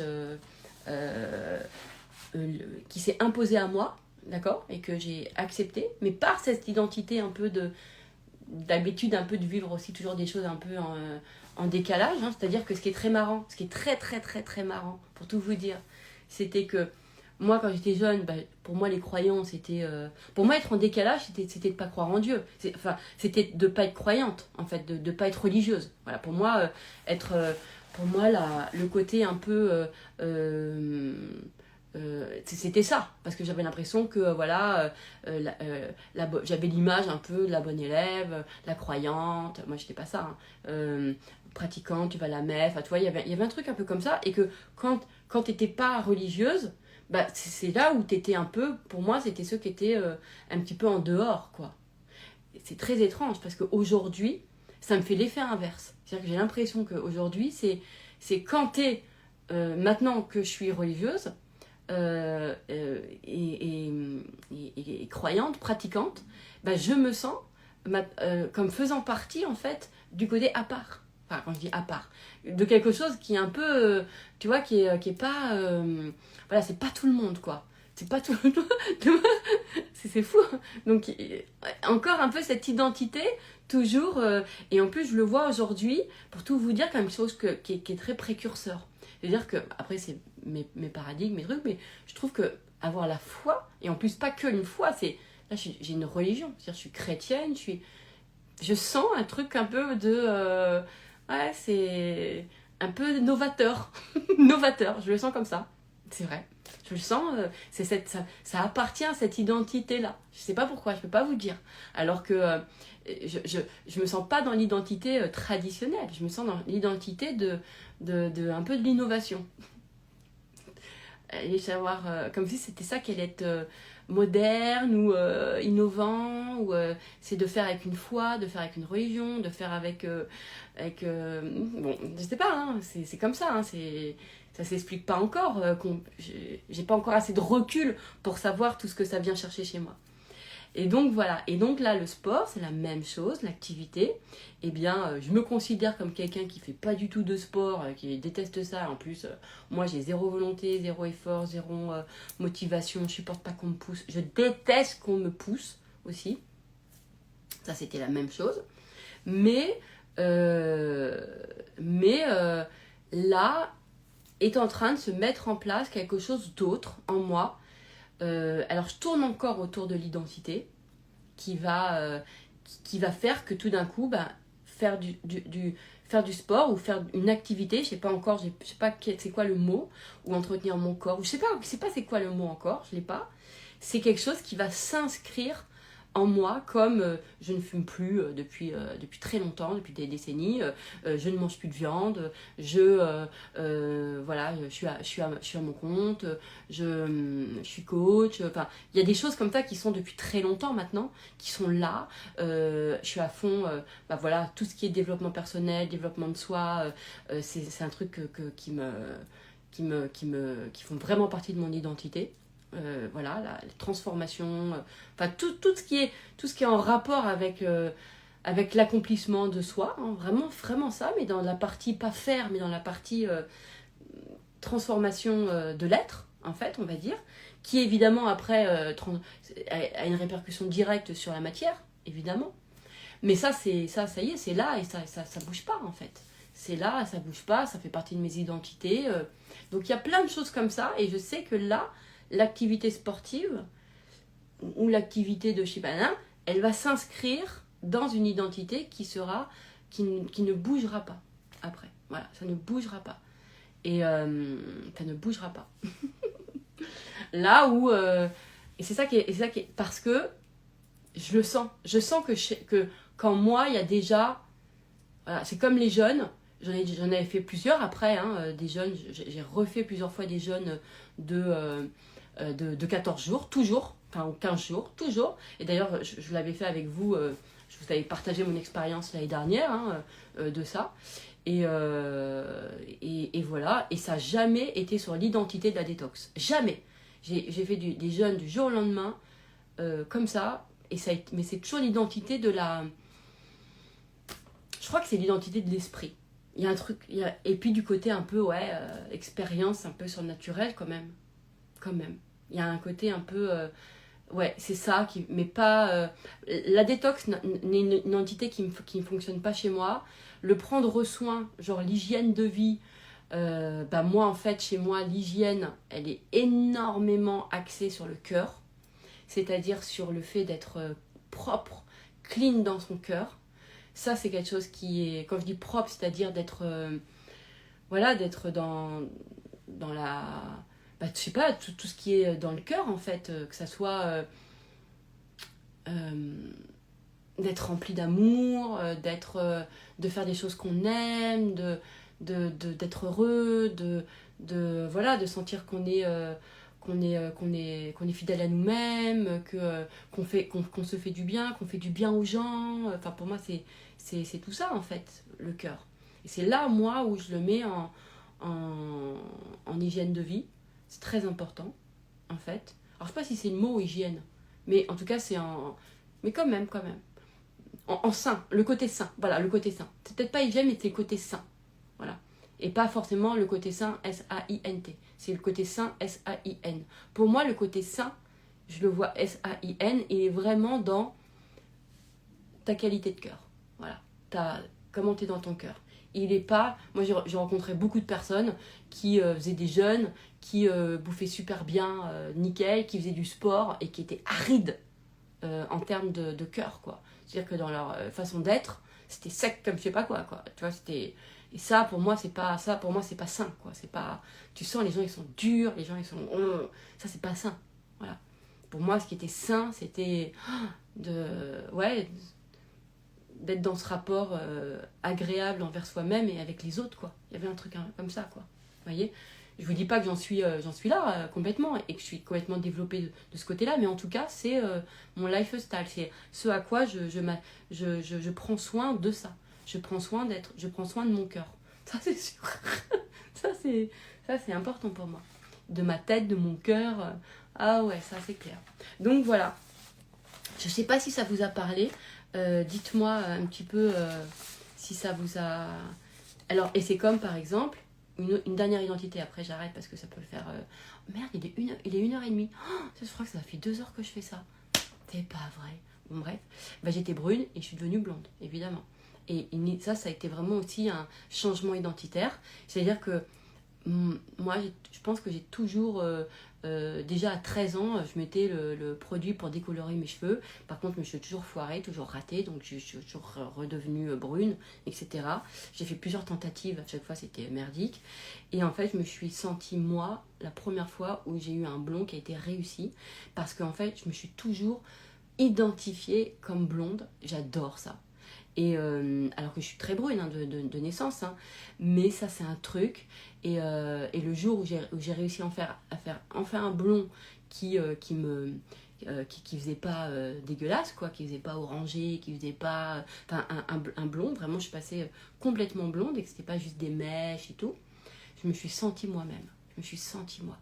Parce que dans le blond, en tant que blonde, et aujourd'hui je me dis blonde, hein, je me dis pas brune, hein, je me dis blonde. En tant que blonde, je me sens, pour moi, je sais pas, il y a un côté et rock'n'roll, je me trouve très rock'n'roll dans mon identité, et un côté très doux. Je peux pas, oui, voilà, c'est comme ça. Et ça, c'est un truc identitaire, vraiment identitaire chez moi, d'être blonde. Voilà, et c'est marrant parce que pour plein de gens, pour eux, les changements physiques, c'est genre tu renies ta nature, alors que moi, c'est tout l'inverse. Par exemple, je me sens beaucoup plus moi. Il y a 4 ans, je me suis créé une ligne d'extension de cils, là. Voilà, en allant chez Marinella, hein, je fais de la pub, voilà. J'ai déjà souvent posté chez elle. Et Stéphie, donc c'est elle qui m'a créé une ligne de vraiment d'extension de cils pour moi. Et ça fait 4 ans maintenant, ça doit faire 3 ou 4 ans, ouais, ça doit faire au moins 3 ans, en tout cas c'est sûr, que je les ai jamais, que j'en prends soin tous les mois en fait.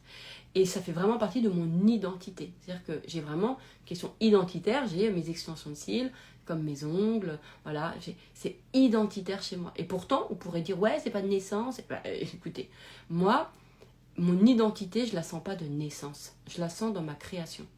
Voilà. C'est pas, je peux pas, je sens pas des identités d'histoire de vie. Je me sens dans des identités que je développe, que je crée, que je choisis, que je vais aller chercher. Et en même temps, je peux vous dire que je sens que ça, c'est peut-être de naissance. Vous voyez ce que je veux dire? Mais en tout cas, l'identité papa-maman et machin et tout, j'arrive pas. Cette identité-là, j'ai essayé, quand j'étais pas consciente de me reconnaître dans ces identités-là, dans mon je suis à travers, je suis fille de un tel, j'ai eu telle histoire, j'ai eu tel truc, etc. Mais ça m'a pas... Moi, je me suis sentie...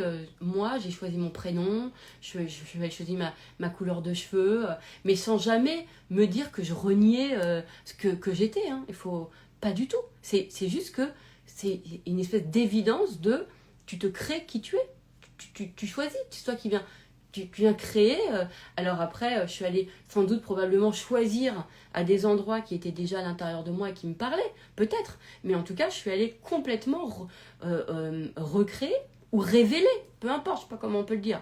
M'en fous un peu du sens. Mais ça me parlait plus. Et ça, oui. Alors que l'histoire de vie, pas du tout. D'ailleurs, même quand on me parle de... Ça m'ennuie, ma vie, mon œuvre, mon enfance, mon truc. Enfin, me définir à partir de ça m'excite beaucoup moins que me définir à partir, par exemple, des idées que j'ai eues, ouais. Alors là, moi, tu me parles des idées que j'ai eues pour faire tel truc ou tel machin, ou comment je pense ça. Alors là, je peux t'en parler pendant des heures. Si tu commences à me brancher sur mon histoire de vie familiale et tout, je m'endors, je sais pas, ça m'ennuie. Ça m'ennuie parce que c'est pas mon vrai espace, c'est pas de là que j'ai créé en fait. Et c'est pas de là que je me reconnais en fait, tout simplement. C'est pour ça que, voilà, les mémoires, les trucs, les lignées, j'y crois, enfin, alors tout existe à partir du moment où tu y crois, on est d'accord, c'est juste que moi, c'est pas du tout mon truc. Ça ne me parle pas, en fait, c'est pas mon espace. Moi, je sens que mes espaces, c'est la création. La création, c'est créer, voilà, créer. Voilà, donc mais ou révéler, parce que je pourrais dire aujourd'hui que la création, est-ce que c'est pas finalement des choses qu'on a déjà à l'intérieur de nous qu'on révèle? Bien sûr, mais l'espace créateur chez moi est une identité qui est beaucoup plus forte, et je peux passer des heures à parler plus de ce que j'ai créé, de ça que de mon histoire de vie. Ou on va dire que c'est ça mon histoire de vie, alors ok, c'est mes créations. Si tu veux. Ça me, tu vois, ça me stimule, j'adore ça me fait kiffer. C'est un truc de... Et chez les gens, quand je les coach, c'est ce que j'adore. J'adore ces espaces-là chez les gens, et j'adore leur révéler, j'adore transformer leur vie à partir d'espaces comme ça. Ça me fait kiffer. D'espaces que même eux, ils voient pas, en fait. Mais moi, ça me fait trop... Je sais pas, ça m'expanse, en fait. Tout le reste, ça m'ennuie plus. Donc, tout ça pour vous dire que, encore une fois, par l'identité, par les identités qui sont pas fake, c'est des identités qui sont quand même, il y a toujours un point de départ qui est profondément toi, d'accord, d'un endroit, d'un truc, parce qu'il y a des choses que l'on sait de naissance, ça par contre je pourrais le dire, vous voyez, ça par contre, ça oui, c'est-à-dire que en dehors de ton histoire de vie, il y a des choses. Pourquoi j'aime le chocolat, c'est pas relié à papa-maman. Pourquoi j'aime le développement personnel, c'est pas relié à papa-maman. Pourquoi j'aime me marrer, c'est pas relié à papa-maman. Il y a plein de trucs qui sont pas reliés à mon histoire familiale. Donc, en fait, moi, j'ai compris ça. C'est que moi, j'ai compris qu'en dehors de l'histoire familiale, alors quand je dis l'histoire de vie, c'est plutôt ça, en dehors de l'histoire familiale, je suis plein d'autres choses. Et les espaces de tout ce qui est en dehors de ça me stimulaient beaucoup plus. Quand je fais des pensées de merde, par exemple, en fait, c'est quoi l'histoire? C'est la conscience. C'est la conscience que tu as un système de pensée qui te raconte de la merde. Donc, c'est l'espace conscient. C'est ça qui me... C'est pas... c'est ça qui me... Ça me fait kiffer, ça. Ça n'a rien à voir avec mon histoire familiale. C'est comment on est... c'est peut-être nous, comment on est en tant qu'individu, enfin, en tant qu'humain. Voilà. Ça, oui, ça me parle de ouf. Ça, ces espaces-là, ça me parle. Là, je trouve des choses. Là, pour moi, c'est grand, c'est vaste, il y a encore plein de choses à découvrir. Waouh. Là, je sens que c'est... voilà, l'histoire familiale, c'est réducteur. Pour moi, je sais qu'il y a plein de gens qui adorent, et je sais que dans ma communauté, qu'il y a plein de gens qui même leur boulot de travailler sur les mémoires, les lignées, etc. Et je respecte complètement. J'explique, et d'ailleurs, ce qui est génial, c'est qu'on arrive à se suivre, hein, comme quoi il y a d'autres endroits sur lesquels on se retrouve, évidemment. Mais moi, c'est tous les autres espaces qui sont indépendamment de l'histoire de vie, mais qui sont sur tout ce qu'on peut être en dehors de notre histoire familiale. Ça j'adore. Et j'ai encore plein de questions auxquelles je n'ai pas de réponse et qui me font kiffer. Et ça, je sens que je peux tout créer de ça, quoi. Et ça, et en termes d'identité.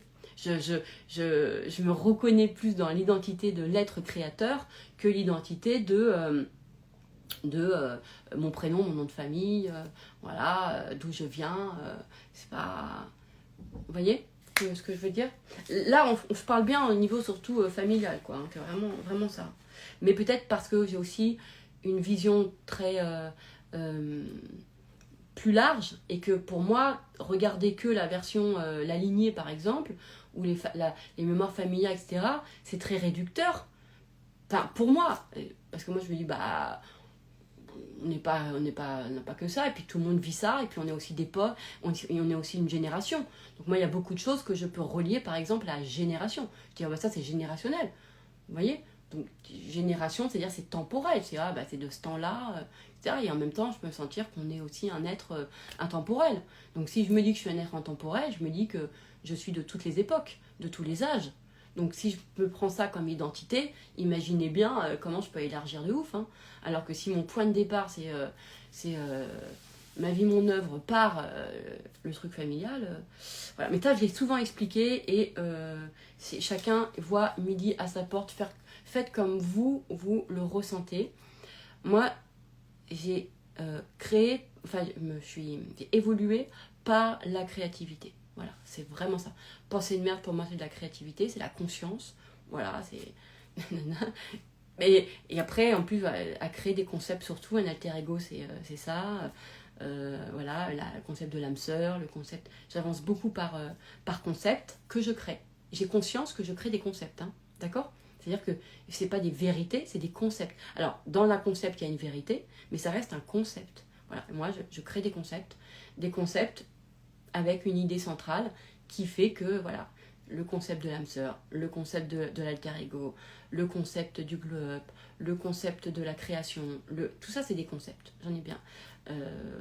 Mais, voilà, c'est de la créativité pour moi, et ça me parle, et il était comme ça.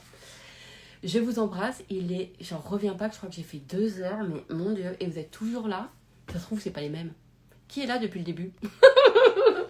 Qui est là depuis le début? Qui est là depuis le début? C'est pas possible. Il y a eu des changements là, non? Super intéressant ce love, j'ai adoré, merci. Ok, ça c'était quand il y a 1 heure, j'ai dit bon, ça y est, je termine. Qui est là? Faites-moi des petits messages, après j'arrête. Après, je dis plus rien. Hein. Là, vraiment, ceux qui sont en podcast, normalement, vous pouvez décrocher, il n'y aura plus rien derrière. Voilà. Et vous êtes là depuis le début? Ou pas? Non, sérieux. Purée. Ah, hello, Améthyste, Annie, Margot, Aude. Hello. Vous êtes là depuis le début ou pas? Oui? Non? Qui est là depuis le début? Allez, vas-y. Qui se fait... Tous les mois, là, c'est les gens qui sont là depuis 2 heures? Arrêtez. Non. C'est vrai?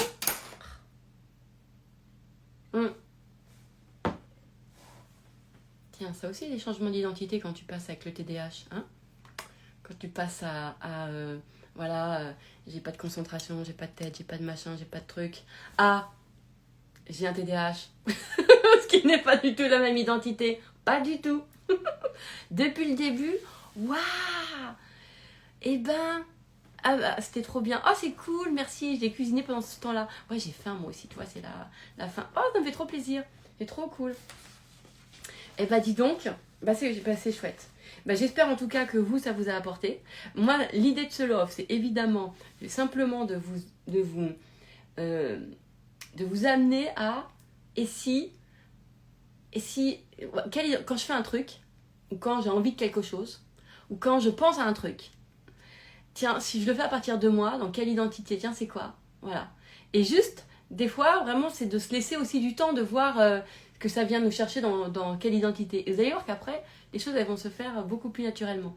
J'ai fait mes courses avec mes AirPods. Ah, c'est cool, j'étais avec toi. Okay, ça m'amuse. Allez, je laisse la place, là. Je fais ça. Par exemple, vous voyez les loves, là, par exemple, de 2 heures. Attendez, je termine là-dessus. Après, on arrête.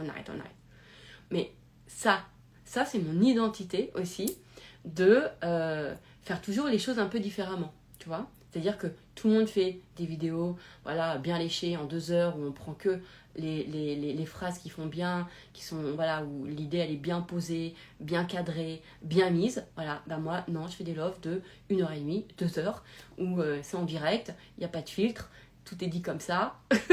Vous aimez ou vous partez, peu importe, mais il n'y a pas de sélection de mes phrases, puisque je suis en total inspi, hein, voilà. Et ça, c'est aussi une identité qui est celle de l'inspiration. C'est-à-dire que je suis inspirée, donc je suis l'identité de je suis inspirée, et l'identité, évidemment, de faire toujours les choses un peu différemment de ce que les autres font. Non pas volontairement, fait exprès, etc., mais parce que je pense que je suis un peu codifiée comme ça. J'aime quand... Je sais pas, j'aime la variété. Donc quand je sens que tout le monde fait pareil, moi des fois je me dis bon bah on fait autre chose, parce que bon hein, un truc un peu comme ça, comme ça on est moins dans la masse aussi. Il y a un truc un peu comme ça, voilà. Il y a plein d'autres identités derrière, on est bien d'accord, il y en a plein d'autres. Mais bon, après là j'en ai pour 4 heures et j'ai super faim, je vais trop manger là. Je vous embrasse.